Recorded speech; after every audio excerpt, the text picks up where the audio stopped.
السلام علیکم۔ آج منگل ہے، مارچ کی 29 تاریخ۔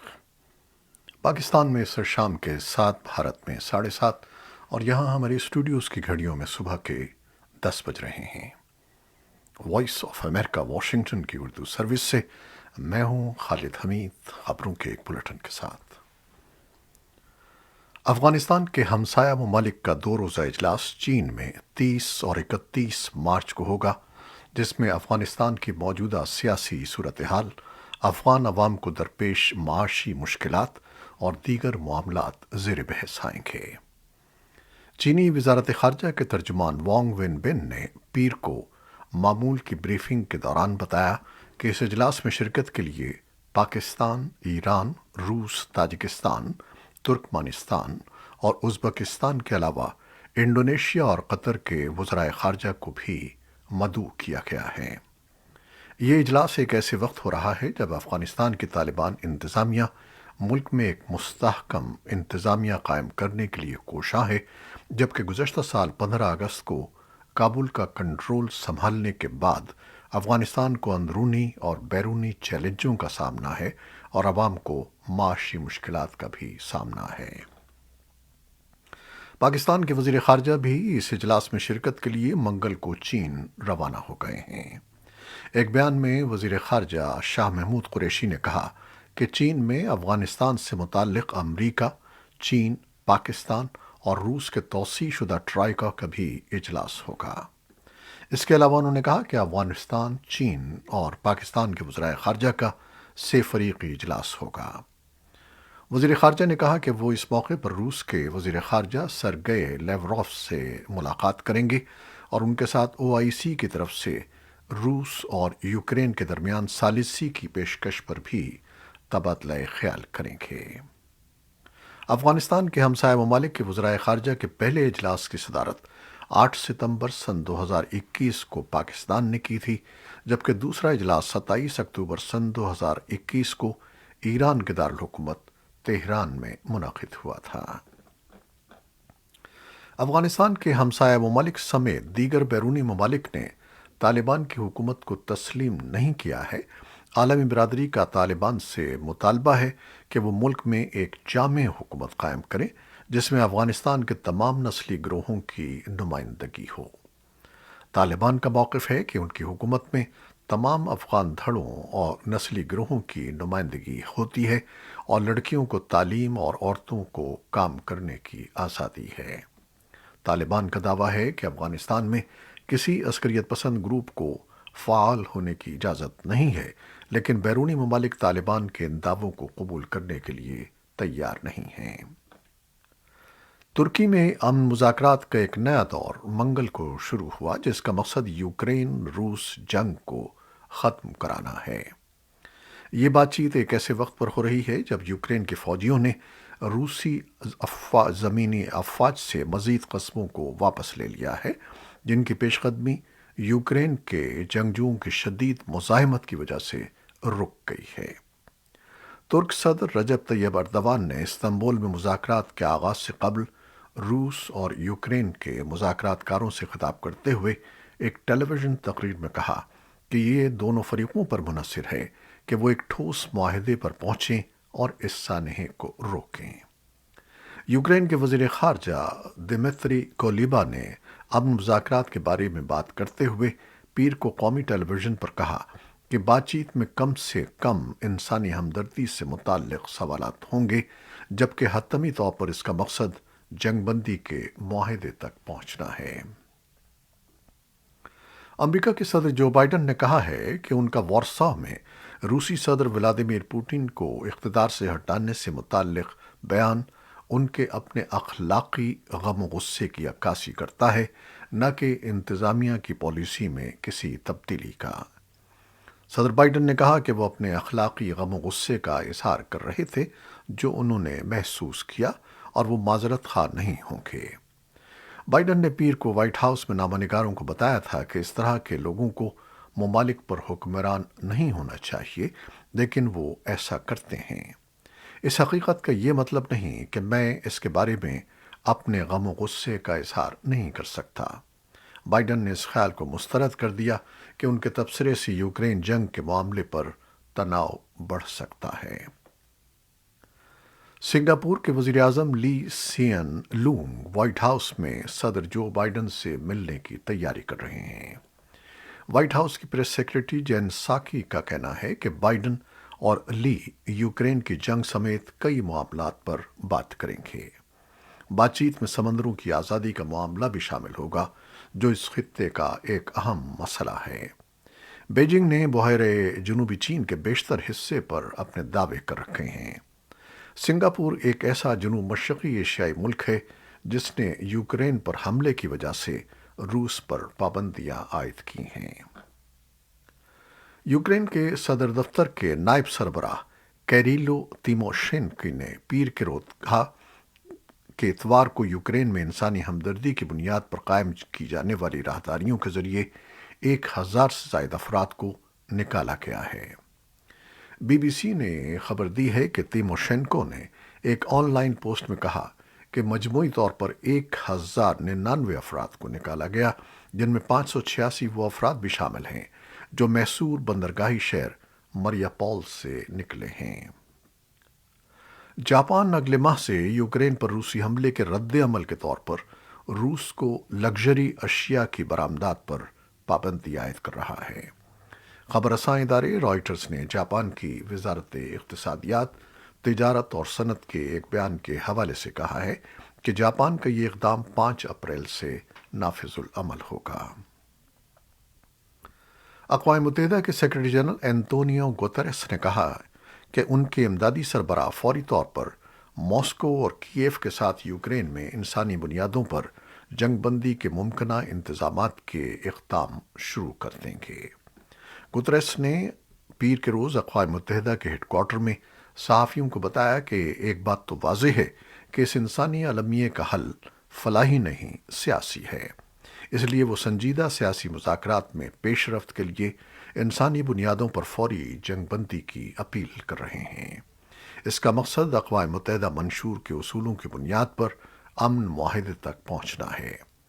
گتریس نے کہا کہ اقوام متحدہ کے امدادی مشن کے سربراہ مارٹن گرفٹس نے پہلے ہی رابطے کر رکھے ہیں اور انہیں امید ہے کہ گرفٹس جلد از جلد ماسکو اور کیف جائیں گے۔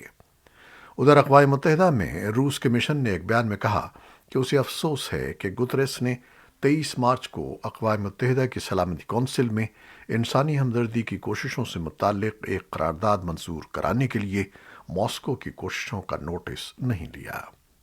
یہ قرارداد اس وقت منظور نہیں ہو سکی کیونکہ کونسل کے 15 میں سے 13 ارکان نے ووٹنگ میں حصہ نہیں لیا۔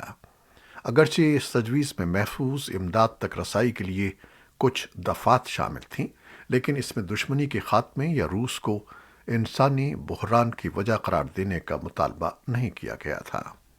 صرف روس اور چین نے اس اقدام کی حمایت کی۔ روس کے اقوام متحدہ کے لیے وفد نے کہا کہ وہ اب بھی یوکرین میں انسانی بنیادوں پر کونسل کے ساتھ تعاون کرنے اور تمام طریقوں پر بات چیت کے لیے تیار ہے۔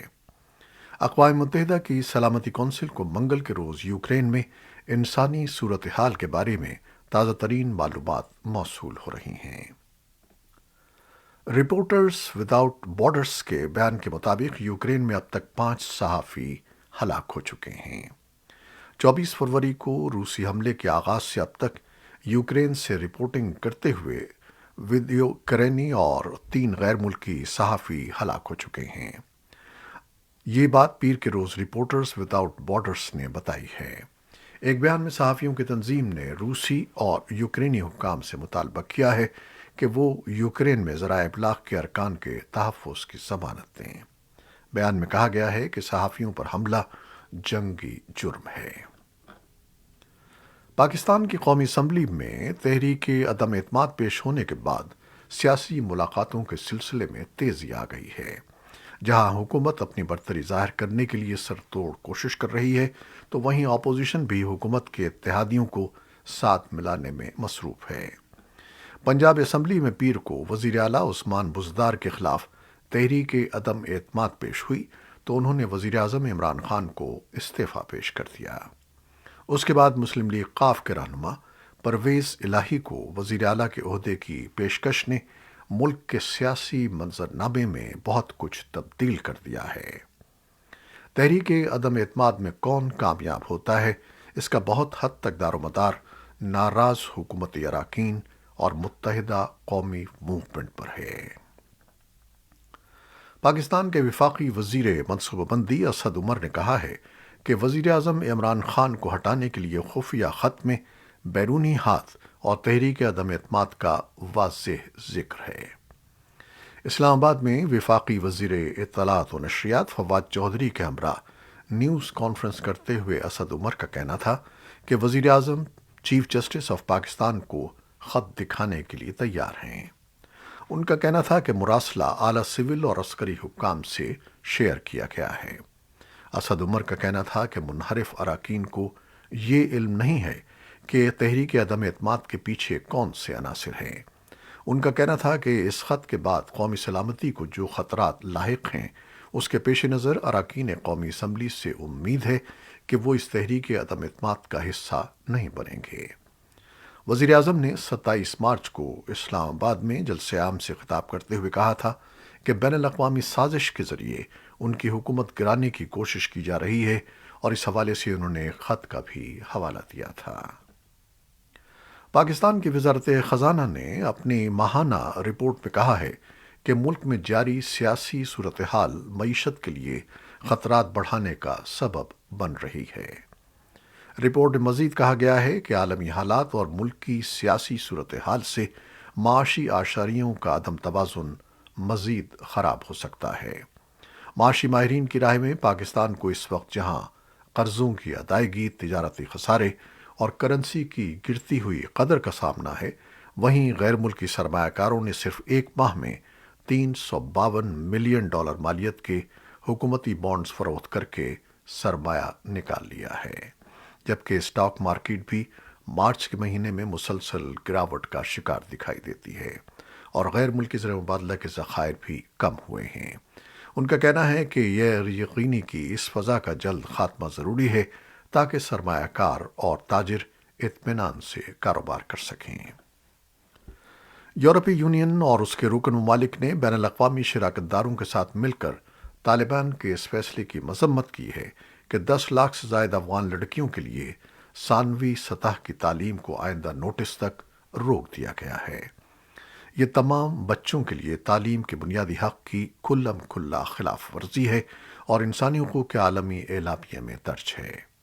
کوئی مذہبی یا سماجی وجہ کبھی بھی اس طرح کے غیر مساوی سلوک کا جواز پیش نہیں کر سکتی۔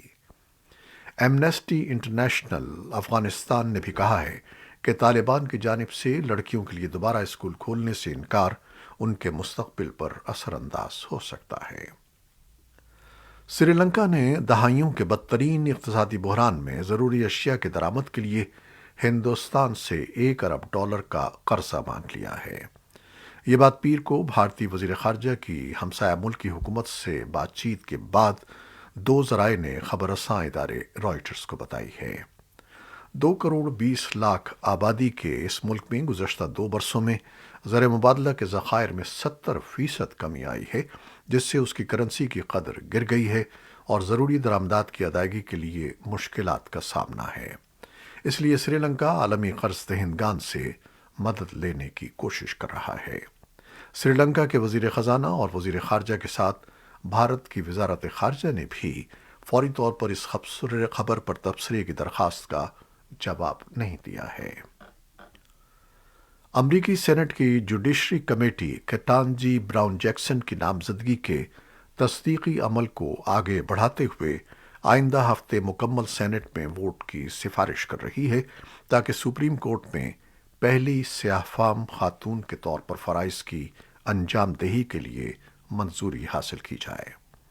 ایسا معلوم ہوتا ہے کہ جیکسن کا تصدیقی عمل اپریل کے وسط تک مکمل ہو جائے گا۔ سینٹ میں 50 ڈیموکریٹس ریپبلکن ووٹ کے بغیر اس کی تصدیق کر سکتے ہیں، اور نائب صدر کاملا ہیرس کے فیصلہ کن ووٹ کے ساتھ منظوری کا عمل مکمل ہو سکتا ہے۔ جنوبی کوریا کی فوج کے مطابق شمالی کوریا کے طویل فاصلے تک مار کرنے والے میزائل میں ممکنہ طور پر وہ میزائل شامل تھا جس کا اس نے پہلے سن 2017 میں بھی تجربہ کیا تھا۔ شمالی کوریا نے نئی قسم کا بین البر اعظمی بیلسٹک میزائل فائر کرنے کا دعویٰ کیا ہے۔ جنوبی کوریا کے ایک فوجی ترجمان نے منگل کو وائس آف امریکہ کو بتایا کہ اگر شمالی کوریا نے چھوٹے میزائل کا تجربہ بھی کیا ہے تو بھی یہ ایک تکنیکی بہتری کی نمائندگی کرتا ہے۔ جاپانی اور جنوبی کوریا کے حکام نے کہا ہے کہ میزائل نے زیادہ فاصلہ طے نہیں کیا اور شمالی کوریا کے پچھلے آئی سی بی ایم لانچوں کے مقابلے میں زیادہ بلندی تک پہنچا ہے۔ آسٹریلیا اور نیوزی لینڈ کے وزرائے اعظم نے جزائر سولومون پر چینی فوج کی موجودگی کے امکان پر تشویش کا اظہار کیا ہے۔ پچھلے ہفتے لیک ہونے والی ایک دستاویز سے پتہ چلتا ہے کہ چین جنوبی بحر الکاہل کے جزیرے والے ملک میں اپنی فوجی موجودگی کو بڑھا سکتا ہے اور اس میں جنگی جہازوں کی آمد و رفت بھی شامل ہے۔ امریکی مردم شماری بیورو کے اعداد و شمار کے مطابق دنیا بھر میں کورونا وبا کی وجہ سے اب تک 60 لاکھ سے زیادہ ہلاکتیں ہو چکی ہیں، جن میں امریکہ سر فہرست ہے، جہاں اب تک 10 لاکھ کے قریب افراد کورونا کی وجہ سے زندگی کی بازی ہار چکے ہیں۔ امریکی مردم شماری بیورو کے سال سن 2021 کے اعداد و شمار میں امریکہ کے تقریباً 3000 کاؤنٹیز میں آبادی میں کمی کی وجہ شرح اموات کے مقابلے میں کم شرح پیدائش کو قرار دیا گیا تھا۔ تاہم اس ہفتے جاری ہونے والی ایک تازہ تحقیق کے مطابق شرح پیدائش میں کمی، معمر ہوتی ہوئی آبادی اور کورونا وبا کی وجہ سے بڑھتی ہوئی شرح اموات کی وجہ سے آبادی میں یہ قدرتی کمی واقع ہوئی ہے۔ پاکستانی نژاد برطانوی اداکار رضوان احمد رس بالآخر آسکر ونر بن گئے ہیں۔ گزشتہ سال ساؤنڈ آف میٹل میں بہترین اداکاری پر نامزد ہونے والے برطانوی اداکار کی لکھی ہوئی film the long good by نے لائیو ایکشن شارٹ فلم کا آسکر ایوارڈ جیت لیا ہے۔ فلم کا اسکرپٹ ریاض احمد کے ساتھ انیل کاریا نے لکھا تھا، جو اس فلم کے ہدایت کار بھی تھے۔ Film the long good by کی کہانی ایک ایسے ایشیائی خاندان کے گرد گھومتی ہے جو لندن کے مضافاتی علاقے میں رہتا ہے۔ البتہ اس خاندان کی خوشیاں اس وقت مان پڑ جاتی ہیں جب ایک گروہ اس کے دروازے پر پہنچ جاتا ہے۔ اس فلم کا لائیو ایکشن شارٹ فلم کی کیٹیگری میں ایوارڈ جیتنا اس لیے بھی اہم ہے کیونکہ اس سے قبل کسی بھی ایشیائی اداکار یا ہدایت کار کی فلم اس کیٹیگری میں ایوارڈ نہیں جیت سکی تھی۔ اور اب آپ کے لیے ایک اطلاع۔ اگر وائس آف امریکہ کی ویب سائٹ urduvoa.com تک رسائی میں آپ کو کوئی مشکل پیش آ رہی ہے تو اس بلیٹن کے ڈسکرپشن میں دیے گئے لنک کے ذریعے ویب سائٹ وزٹ کیجیے۔ منفرد رپورٹس اور دلچسپ تبصروں کے لیے دیکھتے رہیے وی او اے کا ٹی وی پروگرام ویو 360 پیر تا جمعہ شام 7:30 بجے آج نیوز پر۔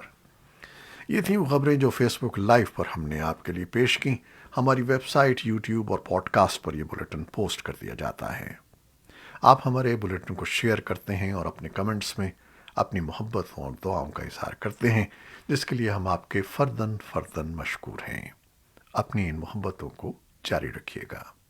خالد حمید کو اب اجازت دیجیے گا۔ اللہ حافظ۔